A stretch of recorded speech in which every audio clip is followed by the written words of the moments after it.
Shalom, selamat pagi Bapak Ibu Saudara-saudari yang terkasih di dalam Tuhan.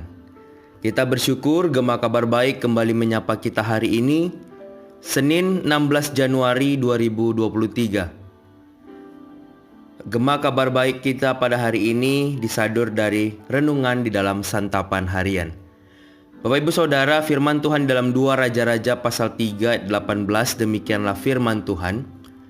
Ini perkara ringan di mata Tuhan. Dia juga akan menyerahkan orang Moab ke dalam tanganmu. Bapak Ibu Saudara, seorang prajurit pasti memperlengkapi dirinya dengan senjata dan tameng atau perisai sebelum maju berperang. Latihan fisik dan mental pun sudah menjadi makanan sehari-hari. Karena itu ketika seorang prajurit berada di medan perang, ia sudah dalam keadaan siap untuk berperang. Yoram Raja Israel mengajak Raja Edom dan Raja Yehuda berperang bersamanya untuk menghadapi pemberontakan Raja Moab. Namun setelah ia berkeliling menempuh 7 hari perjalanan, ia pun menemukan kesulitan karena tidak mendapatkan air untuk para tentara dan hewan yang mengikuti mereka. Raja Yoram menyadari bahwa pasukannya tidak akan bisa bertahan lama bila pasukan Raja Moab datang menyerbu, dan Allah lain yang selama ini disembahnya ternyata tidak dapat menolongnya. Keadaan yang genting membuat mereka, Raja Yoram, Raja Yehuda, dan Raja Edom, terpaksa meminta pertolongan kepada Elisa. Awalnya Elisa menolak karena tahu bahwa Allah yang Yoram sembah adalah berhala, dan Raja Yoram telah menduakan hati Tuhan Allah Israel. Elisa menyuruhnya untuk pergi meminta pertolongan kepada Allah lain yang ia sembah. Akan tetapi ketika Elisa melihat bahwa ada Yosafat, Raja Yosafat, yaitu Raja Yehuda bersama-sama dengan mereka, akhirnya Elisa menunjukkan kepada ketiga raja itu bahwa Allah Israel lah yang berkuasa. Elisa menyuruh mereka menjemput pemetik kecapi. Maksudnya supaya memainkan kidung-kidung untuk mempersiapkan hatinya mendengarkan firman Tuhan. Ketika pujian dikumandangkan, kuasa Allah melingkupi Elisa. Ia pun memberitahukan strategi perang untuk menghadapi Moab. Karena itulah mereka berhasil mengalahkan Moab.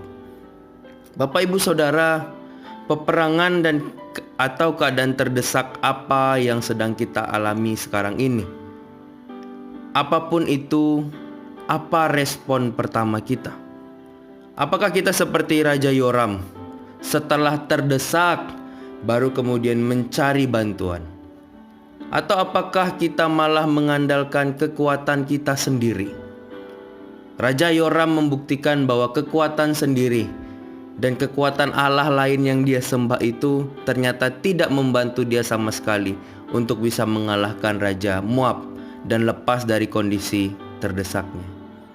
Bapak Ibu Saudara, mari kita andalkan Tuhan setiap waktu. Tuhan pasti menolong umatnya. Lengan Allah adalah lengan yang berkuasa menghancurkan dan meremukkan musuhnya, serta menyelamatkan orang yang berkenan kepadanya. Jangan datang hanya jika kita berada dalam keadaan terdesak saja, sebab Tuhan ingin kita datang kepadanya setiap saat dan dalam segala keadaan yang kita alami, agar kita memiliki hubungan yang erat dengannya. Amin firman Tuhan. Mari kita berdoa. Bapa di surga, kami bersyukur hari ini kami boleh disapa sekali lagi oleh kebenaran firman Tuhan. Kami kembali diingatkan bahwa kami punya Tuhan yang Maha Kuasa, bahwa kami harus bersandar kepada Tuhan, bahwa kami punya Allah yang kemudian peduli kepada kami. Ampuni kami Tuhan jika selama ini seringkali kami tidak datang kepada Tuhan, atau hanya datang ketika kami sudah dalam keadaan terdesak, bukan pertama-tama mencari Tuhan. Firman-Mu mengingatkan kami lagi bahwa seharusnya kami selalu datang kepada Tuhan setiap saat. Kami rindu Tuhan supaya hidup kami ini boleh terus berkenan di hadapan Tuhan. Dan kami boleh terus seumur hidup kami terus mencari kehendak Tuhan, tunduk dan berdiri di atas kebenaran Allah. Kami menyerahkan kegiatan kami sepanjang hari ini ke dalam tangan-Mu. Biarlah apapun yang kami lakukan, kami boleh terus mengingat bahwa kami melakukannya untuk kemuliaan nama Tuhan. Dan Tuhan pakai kami satu kali lagi sepanjang hari ini untuk boleh menjadi berkat bagi sesama kami. Terima kasih Tuhan Yesus. Ini doa kami, di dalam nama Tuhan Yesus Kristus kami berdoa dan bersyukur. Amin. Selamat pagi Bapak Ibu Saudara semua. Selamat beraktivitas, tetap jaga kesehatan, selamat menjadi berkat. Tuhan Yesus memberkati.